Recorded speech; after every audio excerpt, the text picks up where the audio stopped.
Assalamualaikum warahmatullahi wabarakatuh. Berjumpa lagi bersama Kak Dadang dari Dinas Perusahaan dan Keaslian Provinsi Riau. Pagi ini Kak Dadang akan menceritakan tentang legenda Putri Mambang Linau yang ditulis oleh Wahyu Ninggrum.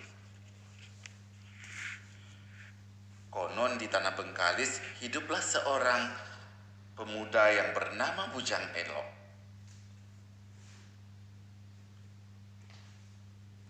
Ia hidup miskin dan sebatang kara, tak berayah, tak beribu, juga tak bersaudara. Pekerjaan sehari-harinya mencari kayu api di dalam hutan, yang kemudian dijualnya ke pasar atau ditukarkan dengan beras dan keperluan hidupnya yang lain. Suatu pagi, saat Bujang Eno akan masuk ke dalam hutan, ia dihadang seekor ular berbisa.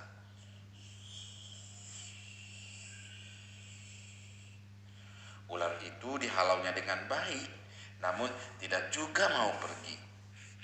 Ketika didiamkan, ular itu justru hendak mematuknya. Oleh karena itu, terpaksa Bujang Eno melecutnya dengan tongkat sembambu, yaitu pustaka peninggalan almarhum ayahnya. Sekali lucut, ular berbisa itu pun menggeliat lalu mati.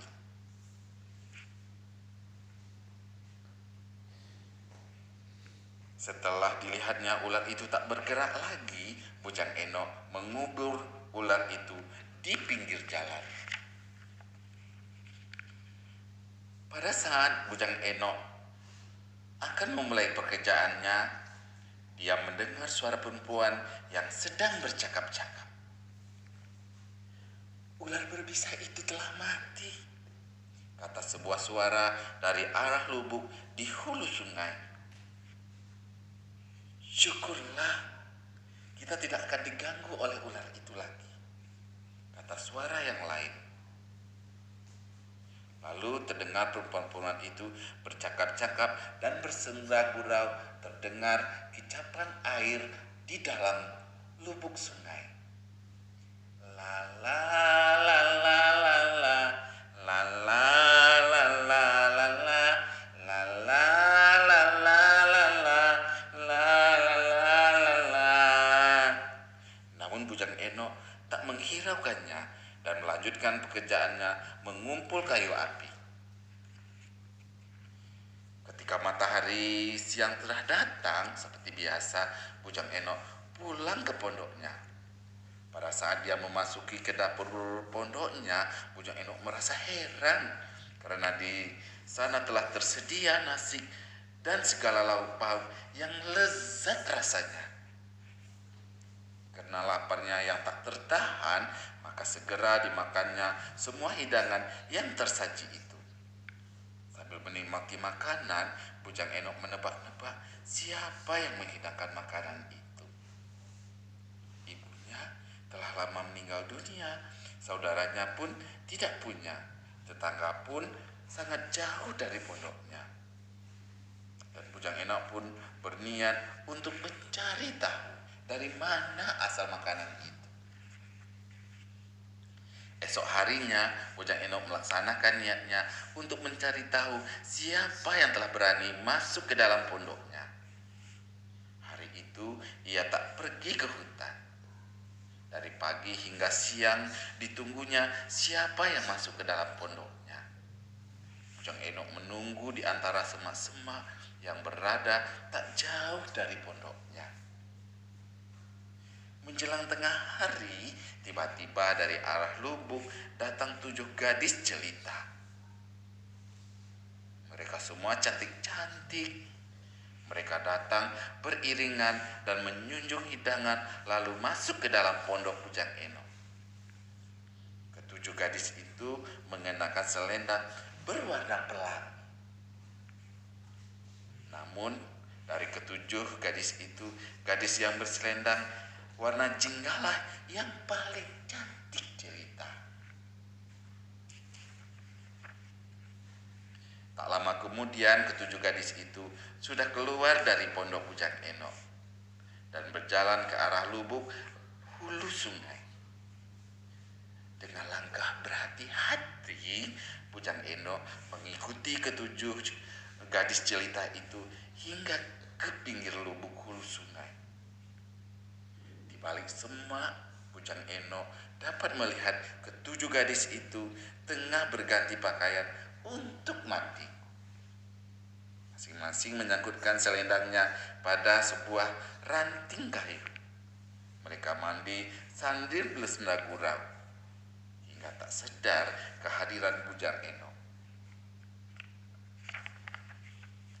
Suasana yang ramai itu digunakan Bujang Eno untuk mendekati tempat selendang yang tergantung di ranting pohon.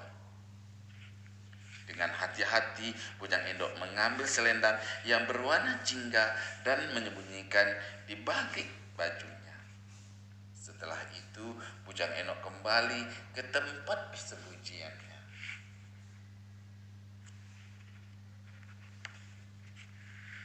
Setelah selesai mandi, ketujuh gadis itu naik ke tepi lubuk lalu berganti pakaian. Masing-masing mengambil dan mengenakan selendangnya yang tergantung di ranting pohon. Hanya seorang gadis yang masih mencari selendangnya. Keenam gadis yang lain turut membantu mencari, namun selendang berwarna jingga itu tak kunjung ditemukannya. Menjelang sore, keenam gadis itu tiba-tiba menari, kemudian melayang-layang, lalu terbang ke angkasa, meninggalkan gadis ketujuh seorang diri di tepi lubuk hulu sungai. Gadis itu tampak sedih sekali dan terus menangis. Tak berapa lama kemudian, Bujang Eno keluar dari persembunyian dan menghampiri gadis yang sedang mencari selendangnya. "Apa yang kau cari, wahai gadis cantik?" tanya Bujang Eno. "Tuan, apakah Tuan mengetahui selendang berwarna jingga? Hamba mohon kembalikan selendang itu," pinta gadis itu sambil menyembah.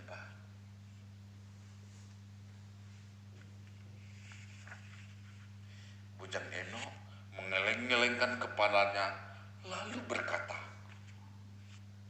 "Saya bersedia mengembalikan selendang jingga milik Tuan Putri, tetapi dengan syarat bahwa Tuan Putri bersedia menikah dengan saya."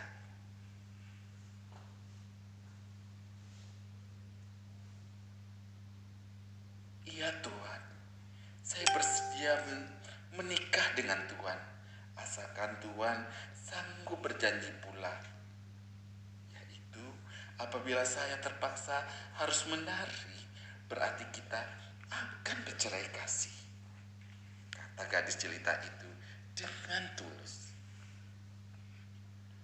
"Baiklah, saya bersedia mengingat janji itu. Nama saya Bujang Eno," jelas Bujang Eno memperkenalkan diri.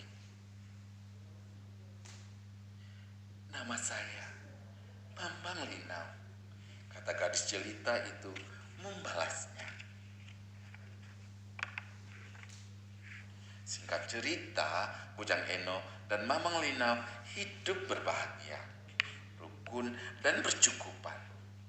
Raja yang berkuasa di negeri itu berkenan melantik Bujang Eno menjadi batin di sebuah kampung petalangan.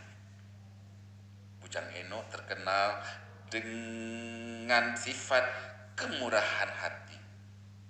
Ia tidak lagi tinggal di pondok reot.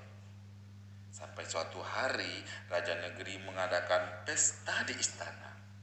Pesta itu wajib diisi dengan tarian-tarian yang dipersembahkan oleh Dayang, istri pembesar istana, dan semua istri para penghulu kepercayaan raja. Satu persatu istri telah mempersembahkan tarian mereka. Hanya tinggal seorang lagi yang belum mempersembahkan tariannya, yaitu istri batin Bujang Eno. Kami persilakan Mambang Linau titah raja diiringi tepuk tangan para hadirin dengan meriahnya.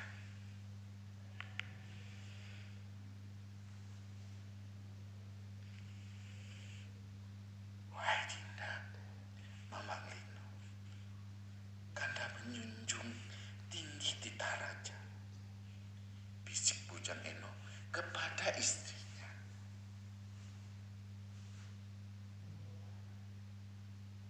Demi menunjuk titah raja dan rasa syukur atas Tuhan negeri, saya bersedia menari Kanda, kata Mambang Linau seraya mengenakan selendang berwarna jingga.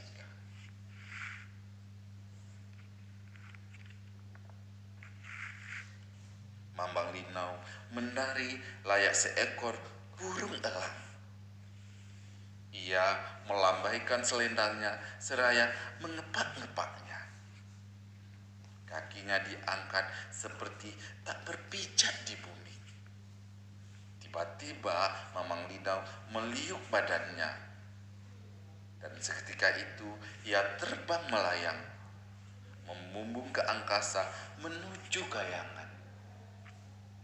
Semua yang hadir terperangah. Raja sadar betapa besar pengorbanan Bujang Eno demi menjunjung titah raja. Oleh karenanya, Raja Negeri menganugerahi Bujang Eno sebagai penghulu yang berkuasa di istana.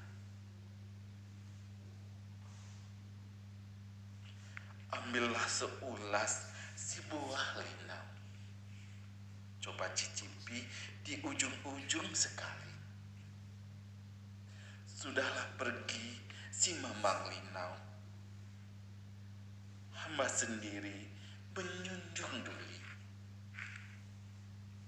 Itulah bait pantun Bujang Eno kepada istrinya yang tercinta. Semenjak itu, Raja Negeri bertambah bahwa untuk menghormati pengorbanan Bujang Eno, maka tiap tahun diadakan acara tari persembahan. Tarian ini mengisahkan putri Mambang Linau semenjak pertemuan sampai perpisahan dengan Bujang Eno. Karena gerakannya menyerupai burung elang, maka tarian ini dinamakan tarian elang-elang. Orang Riau kini menyebut tari ini dengan olang-olang.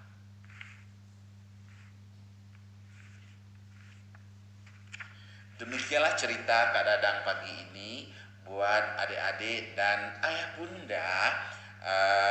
Kak Dadang pesan, dekatkanlah buku kepada anak-anak di usia dini. Perkenalkanlah mereka buku sejak di usia dini, karena buku adalah sahabat yang terbaik.